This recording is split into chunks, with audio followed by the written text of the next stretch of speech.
وہ قصہ ہے نا کہ جنگ چل رہی تھی کہ مسلمانوں کے خلیفہ کی زرہ یعنی باڈی آرمر گم ہو گیا، جو اس زمانے میں بلٹ پروف جیکٹ کا کام کرتا تھا۔ آرمر بہت جگہ ڈھونڈا مگر کہیں سے بھی نہ ملا۔ جنگ ختم ہوئی تو لشکر شہر واپس آ گیا۔ شہر پہنچ کر خلیفہ کو اپنی زرہ ایک یہودی کے پاس نظر آئی۔ خلیفہ نے اس یہودی سے کہا، یہ تو میرا آرمر ہے اور میں نے نہ تمہیں بیچا ہے اور نہ ہی تحفے میں دیا ہے۔ یہودی بولا، جناب یہ میرا آرمر ہے کیونکہ یہ اس وقت میرے قبضے میں ہے۔ اس وقت کے خلیفہ تمام تر طاقتوں اور اتھارٹیز کے باوجود کہتے ہیں، تو نہیں مان رہا تو اب اس کا فیصلہ عدالت میں ہوگا۔ چنانچہ دونوں عدالت پہنچ گئے۔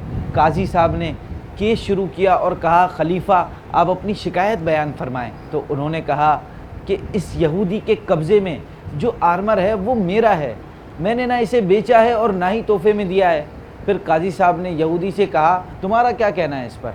تو یہودی بولا، یہ میرا آرمر ہے کیونکہ یہ میرے قبضے میں ہے۔ قاضی صاحب نے خلیفہ سے کہا، آپ جو کہہ رہے ہیں کہ یہ زرہ آپ کی ہے تو آپ کے پاس اس کا کوئی ایویڈنس یا وٹنس ہے؟ خلیفہ بولے، جی ہاں، یہ میرا غلام اور میرا بیٹا اس بات کے گواہ ہیں کہ یہ آرمر میرا ہے۔ یہ سن کر قاضی صاحب بولے کہ قانون یہ ہے کہ بیٹے کی گواہی باپ کے حق میں قبول نہیں کی جا سکتی، لہٰذا اگر آپ کے پاس کوئی اور ثبوت نہیں تو یہ فیصلہ یہودی کے حق میں ہو جائے گا۔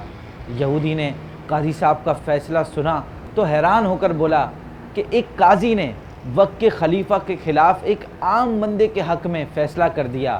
میں گواہی دیتا ہوں کہ یہی مذہب حق ہے، اور میں گواہی دیتا ہوں کہ اللہ کے سوا کوئی معبود نہیں، اور بے شک محمد صلی اللہ علیہ وسلم اللہ کے رسول ہیں۔ یہ لیجئے آپ کا آرمر جو میرا تھا ہی نہیں۔ خلیفہ اس کے اسلام قبول کرنے سے اتنا خوش ہوئے کہ وہ آرمر اور مزید ایک گھوڑا اسے تحفے میں دے دیا۔ آپ کو مزہ آ جائے گا ان کا نام سن کر۔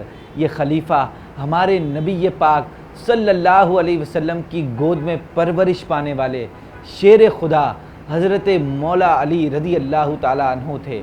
آپ نے جس بیٹے کو گواہی کے لیے پیش کیا تھا وہ امام حسن رضی اللہ تعالیٰ عنہ تھے، اور جو قاضی صاحب تھے وہ اسلام کے عظیم بزرگ قاضی شریح رحمۃ اللہ تعالیٰ علیہ تھے۔